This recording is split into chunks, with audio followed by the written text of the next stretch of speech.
YouTube రణరంజం channel ప్రేక్షకులకు నమస్కారం. ఈ రోజు ప్రధాన అంశం షర్మిల ఆమె పులివెందులలో సమావేశంలో పాల్గొంది.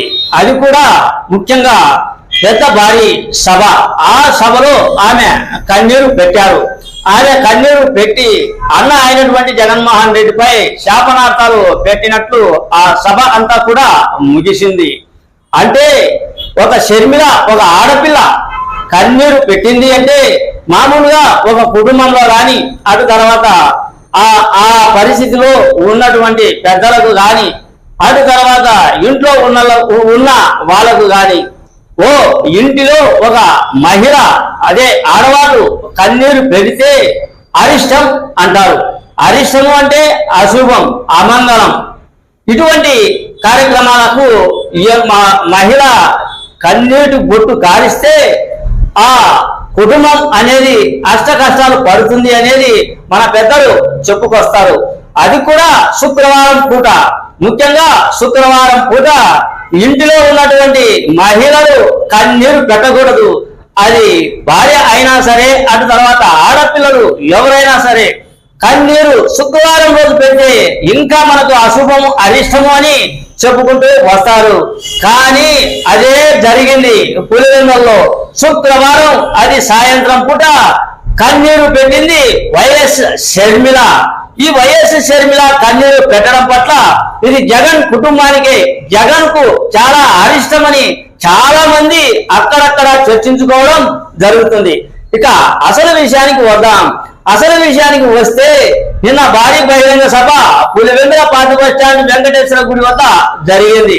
ఆ భారీ బహిరంగ సభలో షర్మిల ఆ తర్వాత వివేకానంద రెడ్డి కూతురు అయినటువంటి సునీత, వీళ్ళు ఇరువురు కూడా జగన్మోహన్ రెడ్డిని టార్గెట్ చేసుకుని జగన్ రెడ్డి పరిపాలన మీద, జగన్ రెడ్డి కుటుంబ హింస మీద, జగన్ రెడ్డి దౌర్జన్యం మీద, ఆ తర్వాత జగన్ రెడ్డి చేసిన హత్యల మీద ఇద్దరు కూడా అక్క చెల్లెలు మాట్లాడారు.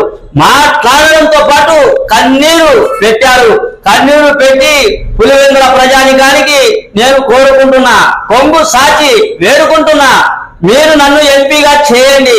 నాకు ఎంపీ పదవిని కట్టబెడితే, కడప జిల్లా ఎంపీ బాధ్యతలను చేపడితే మా నాన్న రాజశేఖర రెడ్డి ఏ విధంగా పులివెందుల ప్రజానికానికి, కడప జిల్లా ప్రజానికానికి ఆదుకున్నాడు, ఆ కోణంలోనే అభివృద్ధి చేసి కడప జిల్లా పులివెందుల ప్రజానికాన్ని ఆదుకుంటా.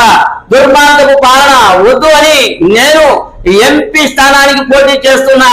పులివెందుల ప్రజానికం, ఆడపడుచులు, అటు తర్వాత ఓటర్లు అంతా ఇది గమనించి నన్ను ఆశీర్వదించండి అని కొంగు సాచి నేను ప్రాధాన్యపడుతున్నానని షర్మిల వేడుకొనడంతో పాటు శుక్రవారం పూట కన్నీళ్లు పెట్టింది అనేది ఇది మీడియాలో సంచలనమైన వార్తా కథనాలు వస్తూ ఉన్నాయి.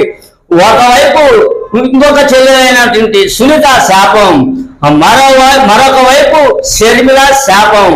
అంటే శుక్రవారం పూట ఆడపిల్ల కన్నీరు పెట్టింది అంటే ఇది జగన్ కుటుంబానికి చాలా అరిష్టమని అక్కడక్కడ చర్చించుకోవడం పులివెందులలో ఇది పెద్ద చర్చాంశనీయం అయ్యింది. ఇక పరిపాలన విషయం, పరిపాలనలో అన్న ప్రమాణ స్వీకారం రోజు హామీలు గురించి చెప్పాడు. హామీలు ఇస్తే అది బైబిల్తో సమానం, ఖురాన్తో సమానం, ఆ తర్వాత భగవద్గీతతో సమానం అని చెప్పి ఆయన ఏమి హామీలు నెరవేర్చారు? ఆంధ్రాలో ఒక్క హామీ అన్న చేశాడా? ఆంధ్ర ప్రజలు బాగుపడుతున్నారా? ఆంధ్ర ప్రజలు ఏ విధంగా ఉన్నారు, ఎన్ని కష్టాలను ఎదుర్కొంటూ ఉన్నారు, ఏం చేస్తున్నారు మా అన్న అని షర్మిల ప్రశ్నించడంతో పాటు ఆయన పరిపాలన మీద దుమ్మెత్తి పోసింది. ఆ తర్వాత వివేకానంద రెడ్డి హత్య 5 ఏళ్లు కావస్తున్నా కూడా ప్రభుత్వం ఏం చేస్తున్నట్లు ముఖ్యమంత్రి జగన్మోహన్ రెడ్డి సొంత చిన్నాన్ని తన ఇంటిలో హత్య ఖాయింపబడితే 5 ఏళ్లు కావస్తున్నా నేరస్తులకు శిక్ష అనేది పడలేదు. శిక్ష అనేది పడకపోగా ఆ నేరం ఆరోపణలు ఎదుర్కొన్నటువంటి ఎంపీ అవినాష్ రెడ్డికి మళ్ళీ కడప ఎంపీ స్థానాన్ని కేటాయించడం మా అన్న పరిస్థితి చూస్తే మీరు ఒక్కసారి ఆలోచన చేయాల్సిన అవసరం ఎంతైనా ఉంది అని షర్మిల ఘాటైన వాక్యాలు చేసింది. ఈ విధంగా పరిస్థితి కొనసాగడంతో పాటు ఆమెకు ఒక బహిరంగంగా జనాలు కూడా సపోర్ట్ చేయడం, పులివెందుల నియోజకవర్గంలో షర్మిల పర్యటన సూపర్ సక్సెస్ కావడం, జనాలు కూడా ఆయనను ఆదరించినట్లు సుస్పష్టంగా అర్థం అవుతూ ఉంది. చెల్లెలు కంటతడి పెడుతూ ఉన్నారు అంటే ఇది జగన్ కుటుంబానికి, జగన్ కు అరిష్టం అనేది ఇది చర్చాంశనీయంగా మారింది అనేది నా ఈ చిన్న వీడియో. అన్యదా ఇది ఎవరిని తప్పులు పట్టడానికి, ఎవరిని ఉద్దేశించి నేను ఈ వీడియో చేయలేదు. చర్చల్లో భాగంగా, సమావేశంలో జరిగిన అంశంలో భాగంగా పులివెందుల్లో మాట్లాడుకుంటున్న ఓటర్ల గురించి నేను ఈ వీడియో తీసా. మీ సీనియర్ జర్నలిస్ట్ జరంగల కృష్ణయ్య. ఇంకొక విషయం, ఈ వీడియో మీకు నచ్చితే లైక్ చేయండి, షేర్ చేయండి, ఆ తర్వాత కామెంట్ కూడా పెట్టండి. మీరు లైక్ చేసి, షేర్ చేసి, కామెంట్ పెట్టడంతో పాటు సబ్స్క్రైబ్ చేయడంతో పాటు ఇంకా నలగతో సబ్స్క్రైబ్ చేపిస్తే ఈ వీడియో మీరు ఇంకా 10 మందికి పంపించినట్లు ఉంటుంది అనేదే నా ఓ చిన్న కోరిక. నమస్తే.